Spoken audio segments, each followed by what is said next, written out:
Hospital পর্যন্ত পৌঁছাই দিলাম।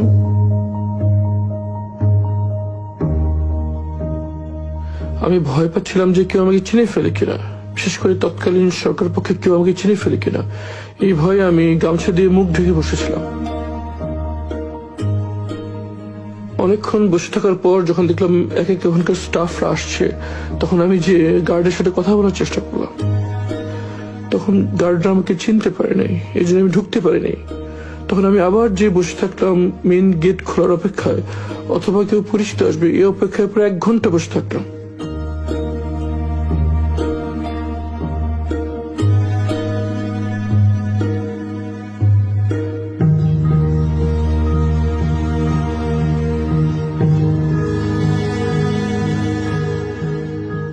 এক ঘন্টার মধ্যে আমি বসে থাকলাম, কিন্তু পরিচিত কাউকে পেলাম না।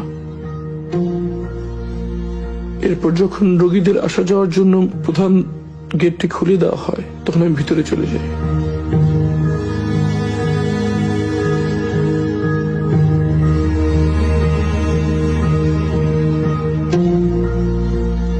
মনের ভিতরে প্রচন্ড আশঙ্কা কাজ করছিল।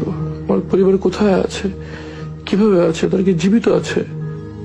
মনের ভিতরে ঝড় বয়ে যাচ্ছিল।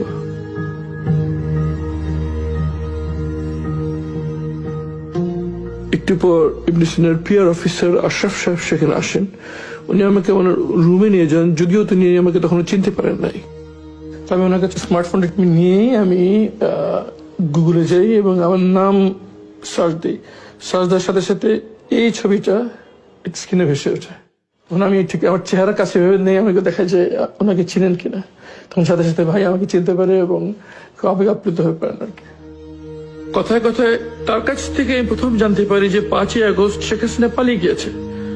আমি তো বিশ্বাসই করতে পারছিলাম না, আমার কাছে স্বপ্নের মতো মনে হচ্ছিল।